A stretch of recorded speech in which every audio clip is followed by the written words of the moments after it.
नमस्कार, बहुत बहुत स्वागत करेंगे न्यूज 21 में आप सबका। मैं हूं आपके साथ रितिका पांडे और अब बीकानेर से इस वक्त की बड़ी खबर सामने आ रही है। जी आपको बता दें, बीकानेर के आयुष्मान हार्ट केयर सेंटर में 45 वर्षीय रामेश्वर गोदारा की पेसमेकर सर्जरी के 4 दिन बाद उनकी मृत्यु हो गई। जी आपको बता दें, परिजनों का आरोप है कि डॉक्टर बीएल स्वामी की लापरवाही से ये पूरा जो मामला है वो हुआ है, जबकि स्वामी का कहना है कि मरीज की जो स्थिति थी पहले ही बता दी गई थी। सूचना परिवार को दोपहर 12 बजे मिली है। बता दें आपको, परिजनों ने सदर थाने में एफआईआर दर्ज करवाई है और मेडिकल बोर्ड पोस्टमार्टम रिपोर्ट देखने के लिए गठित किया गया है। अस्पताल के बाहर देख सकते हैं विजुअल में, कांग्रेस नेता रामनिवास कुकड़ा और कृष्ण कुमार गोदारा सहित परिवार और पीड़ितों ने अनिश्चितकाल धरना शुरू कर दिया है, जिसमें उन्हें गिरफ्तार कर लिया गया है। और खबर पर ज्यादा जानकारी के लिए हमारे साथ कांग्रेस नेता रामनिवास कुकड़ा हमारे साथ जुड़ चुके हैं। रामनिवास जी, सबसे पहले तो आपका बहुत बहुत नमस्कार करेंगे।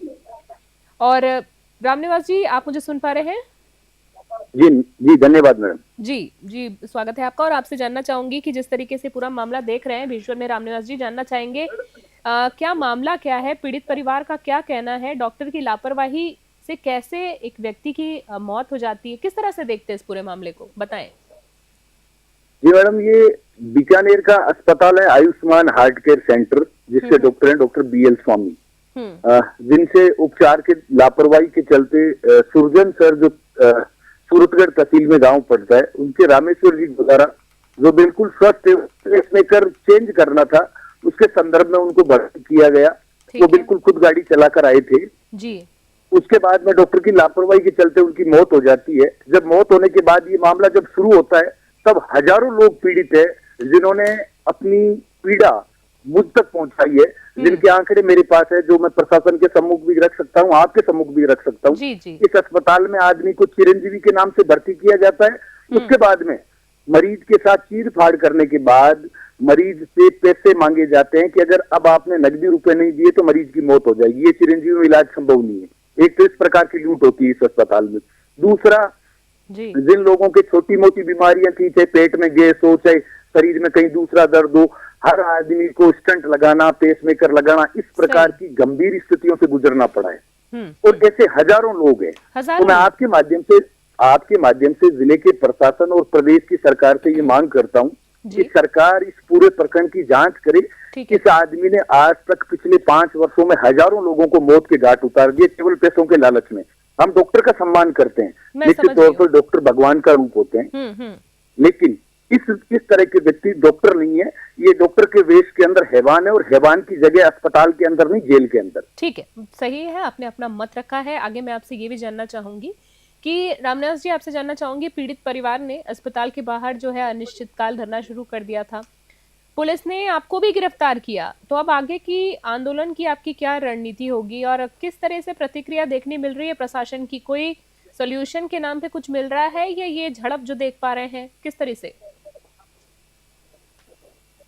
जब किसी भी जिले के अंदर इस प्रकार की घटनाएं होती है, तो ये प्रशासन की खुद की और सरकार की नैतिक जिम्मेदारी बनती है कि वो स्वयं संज्ञान लेकर इस तरह की चीजों के ऊपर कार्रवाई करे। लेकिन हमने शांतिपूर्ण तरीके से जब परिजनों के साथ, और एक पीड़ित नहीं थे, सैकड़ों पीड़ित परिवारों के साथ जब शांतिपूर्ण तरीके से धरना दिया, तो डॉक्टर के दबाव में और अस्पताल के प्रशासन के दबाव में पुलिस प्रशासन द्वारा शांतिपूर्ण तरीके से जब हम धरना दे रहे थे, हम एक लोकतांत्रिक देश में रहते हैं, और लोकतांत्रिक देश के अंदर हर आदमी को लोकतांत्रिक तरीके से शांतिपूर्ण तरीके से धरना देने का हक है। अपनी बात रखने का भी हक है।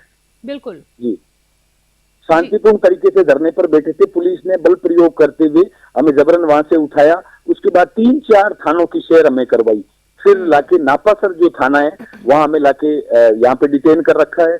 17 लोग हैं, उसके अलावा दूसरे भी जो आसपास के लोग हैं वो यहाँ पर सैकड़ों की संख्या में मौजूद है। और इन्होंने ये कहा कि आप सेल्फ डिपेंड मुचलका भर के आप जाएं, तो हमने इनकार कर दिया। हमने इनको ये कहा है कि अगर हमने कोई जुर्म किया ही नहीं तो हम जमानत नहीं करवाएंगे। उस स्थिति में अभी भी हम नापासर थाने में हैं। ठीक है, आप क्या मानते हैं मेडिकल बोर्ड से आने वाली पोस्टमार्टम रिपोर्ट इस पूरे मामले की सच्चाई सामने लाने में साबित होगी, निर्णायक साबित होगी? आपको लगता है सच्चाई सामने आएगी? नहीं मैडम, मेरे पास ऐसे भी सैकड़ों लोग हैं जिन्होंने प्रशासन के आगे खूब भाग दौड़ें की, लेकिन प्रशासन की तरफ से कोई कार्रवाई नहीं हुई। उनके दस्तावेज भी प्रमाण के रूप में मेरे पास हैं। लेकिन हम आपके माध्यम से सरकार से मांग करते हैं कि सरकार की ये नैतिक जिम्मेदारी है कि आमजन के साथ अगर इस प्रकार की लूट होती है तो उस लूट को सरकार संज्ञान लेकर रोके। हमारी केवल 3 मांग है। पीड़ित जो यहाँ पर सैकड़ों की संख्या में पीड़ित परिवार है, वो कोई आर्थिक मुआवजे की मांग नहीं कर रहे। उनका केवल एक उद्देश्य है कि जब उन्होंने अपने घर का कोई परिजन खो दिया या उनके साथ अनावश्यक लूट हो गई, वो नहीं चाहते आगे भविष्य में कोई दूसरा परिवार ऐसे लोगों का शिकार हो। बिल्कुल आपकी एक सही सोच है, परिवार वालों की बिल्कुल सही मांग है। इसमें कुछ हम ये नहीं कह सकते कि कोई सेकंड ऑप्शन होना चाहिए, बिल्कुल न्यायपूर्ण मांग है। आखिरी सवाल आपसे जानना चाहूंगी कि हमारे मंच के माध्यम से अधिकारियों को सरकार से, या आप किसी हमारे मंच के माध्यम से कोई बात रखना चाहते हैं सरकार तक, तो आप रख सकते हैं। आपके माध्यम से हमारी सरकार से 3 मांगे। एक तो आयुष्मान हार्ट केयर अस्पताल जो मौत का कुआं, इसको तत्काल प्रभाव से बंद किया जाए। ठीक है। दूसरा, चिकित्सक के देश में डॉक्टर BL स्वामी जो लोगों को लूटने और मारने का काम कर रहे हैं, इस आदमी को चिकित्सक पेशे से आजीवन बैन किया जाए। तीसरी मांग हमारी है कि डॉक्टर BL स्वामी के खिलाफ मुकदमा दर्ज करके इस आदमी को गिरफ्तार किया जाए। इन तीनों मांगों को प्रशासन और सरकार तत्काल संज्ञान में ले, अन्यथा हम लोग आने वाले समय में हजारों की संख्या में वापस एकत्रित होंगे और आर पार की लड़ाई लड़ने का काम करेंगे। फिलहाल तो रामनिवास जी, हम आपको ये कहना चाहेंगे कि हम उम्मीद करते हैं कि परिवार वालों को हिम्मत मिले और उन्हें न्याय मिले, और इनके साथ जितने भी परिवार वाले जिनका आपने जिक्र किया उनको भी न्याय मिले, और आप भी अब इसमें मुहिम बिल्कुल अपनों को खोया है। ठीक है। जिन परिवारों के साथ लूट हुई है, प्रशासन उनको प्रताड़ित और परेशान करने का काम कर रहा है। दूसरी तरफ वो डॉक्टर जिसके ऊपर गंभीर आरोप है, वो आज भी एयर कंडीशनर कमरों के अंदर आराम से बैठा है। ये बड़ी चिंतनीय बात है। लोकतंत्र के अंदर हर आदमी को शांतिपूर्ण तरीके से धरना देने का हक है।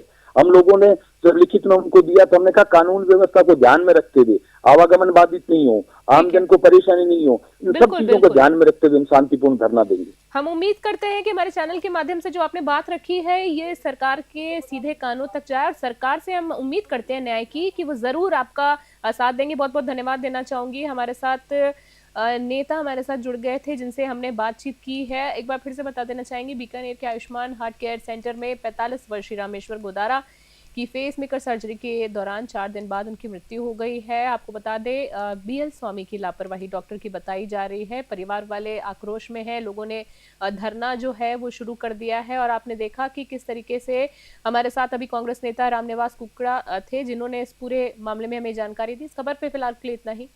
इस पूरे मामले का अपडेट हम आप तक जरूर पहुंचाएंगे। अभी के लिए बहुत बहुत धन्यवाद। नमस्कार।